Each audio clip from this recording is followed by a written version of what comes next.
Jennifer and John, thank you very much for coming in. We really appreciate it. Absolutely. How many of your friends have kids that inspired you to write this particular script? A good number of them. I mean, we still have some friends without kids, but I would say the majority have them by now, and a lot of them had kids in the past 4 or 5 years when we were sort of observing them kind of go away from us for a time and feeling a little bit out of sync with our peer group and missing that one-on-one time. And you know, that was really the kernel of the story. You did a 4-year cut from after the friends say they're pregnant. You don't really recognize it until a significant chunk happens. You go, hey, where were those guys? Like, where have they been? And then you go, oh, right, they had kids. Like, of course. They either, you know, in certain cases they would move neighborhoods because you got to move to get to the right school district or whatever. And so they're physically out of your sphere of influence, and much less your sort of social sphere of influence. So the 4-year jump was more sort of to say, like, then that happened, and now here we are. I heard you did it in 25 days. Yes, not by choice, but yes. That's pretty incredible. It's the money we had, it's the time we had, it's the time the cast, that's precious, amazing cast, you know, all came together and were available. And, you know, unfortunately it happened to be in the dead of winter last year, which was the worst winter in the history of winters, basically. And that made it, you know, doubly challenging because every day we'd wake up and it was like, okay, we were supposed to shoot a beautiful wide shot that takes place in September and there's 24 inches of snow on the ground. Like, and one day our camera lenses were frozen solid and we had to blow dry them for an hour. I mean, it's just, it was a mess. It's a larger comment on independent filmmaking though, which is basically just you do what you can with what you have.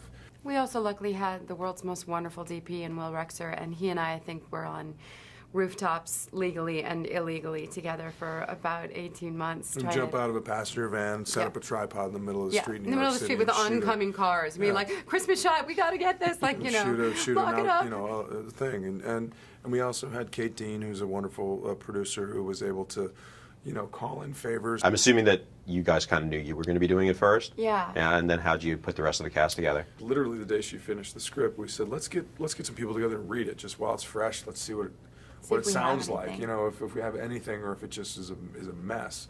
And we called some people and some friends and said, hey, would you come over? We'll cook you dinner and we'll open some wine and we'll read it around the table just to see what it sounds like. And we got some really wonderful actors to come and come to our house and just do it. And one of those was Adam Scott, who read the lead, and he was kind of the dream casting for that because we've known it for a long time. We really wanted to be a part of it. And then we kind of thought, like, okay, well, if he's in it and I'm in it and Jen's in it, like, what if we asked, like, maybe we should ask Kristen. We went to Kristen next, yeah. But you knew her. Because I knew her from Saturday Night Live, and I said, hey, you know, here's an opportunity for you to do something that you don't really get asked to do a lot. And it was an opportunity for her to kind of stretch. And she said, yeah, I love the script. And that was kind of everybody we sent the script to, it came back like, oh my God, I love this script, I'd love to do it. And even Maya, I think Maya and Megan and Eddie were the last 3 to really sign on. Yeah, I mean, some of it happened just during the regular casting process. Chris O'Dowd's agents they were keen on the role for him. I took a meeting with him. I didn't know his work.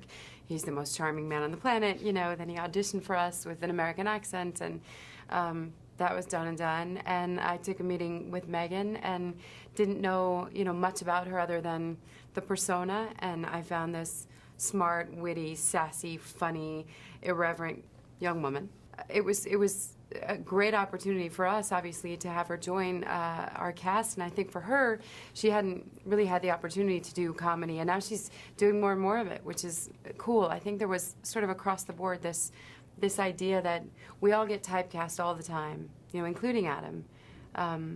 You know, partly in the process to get it made, certain people just knew Adam for his comedic work in Party Down and Parks and Rec, and they were like, yeah, he's a fantastic, charming comedic actor, but we need a ranger, we need dramatic chops. And we were like, are you kidding me? We've been watching him be brilliant for 15 years. And we know him forever and know him as a stage actor and a really talented guy that can do it all. And that is part of the thing you fall into, and what was a big, you know, selling point for a lot of our actors, whether it's Megan or Kristen or Adam, and it was a great opportunity, which kind of you only get in the independent world. to show another side. Now everyone's like, Adam Scott, where do you come from? It's like, he's always been this brilliant, always, Always been there. always, and he's always been able to do anything. Well, isn't that the case with everybody? I mean, even with you, you know, everybody now knows you, but Yeah. really before Mad Men, What took they them didn't really so know you a long? lot. I don't understand. Yeah. But I have a lot of fans from the division still. So, I mean, Lifetime has a big following. It and did. It was actually very That's good. what really got this movie made.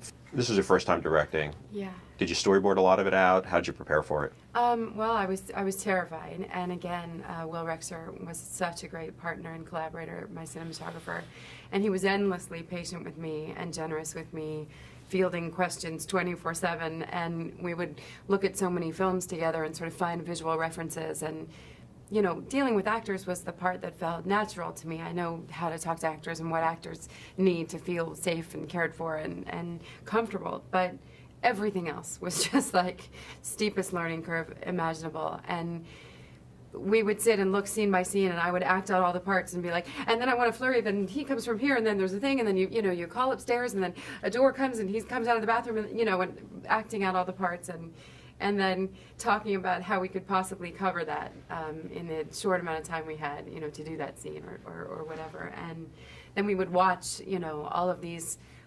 For example, we have 3 key scenes at dinner scenes with a lot of people. So we just watched so many films and how they sort of handled ensemble table scenes. And we watched The Big Chill and Hannah and Her Sisters and The Celebration and all of these, different films and sort of how they did it. And we shot listed endlessly. We sort of made these foolproof plans, and then of course we'd have to throw them out the window when we would when the 3 time hours was behind, going. and, There was Everybody gets one snow take. and Let's go. Sleet, and they're like, oh well, it was a great plan, but here we are. Let's get something. The dining room scene when you guys were in Vermont, that was so well shot. We're first-time director, that's incredible. But the scene that really got me was when you were he was the first time that Adam was in the baby's room in your new place. Handheld. And you were pushing so close in, it was so uncomfortable because you could feel how uncomfortable he was. Did you do that on purpose? Or Oliver, who was our camera operator on that, we decided to go handheld in that scene because we couldn't get the performance from the young boys who had melted down, and most of our day went. And so we had to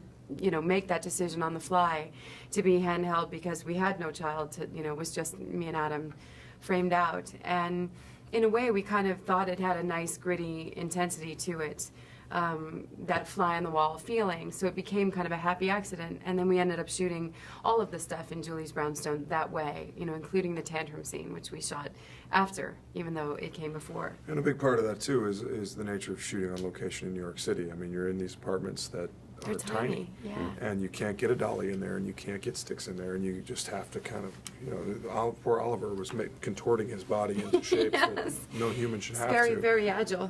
But it does. It provides an immediacy to it, and it gives a sense of like, oh, we're in a different place, not just physically, we're in a different place emotionally, and that was helpful, I think, toward the end of the film.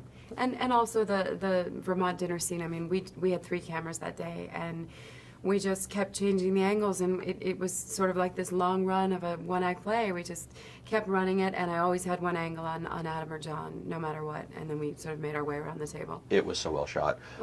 You ask it in the movie several times, so different ways, but I just have to ask, shark or crocodile? Alligator. Oh, sorry, shark or alligator? I am shark, And why? because I like sharks. Well, there you go.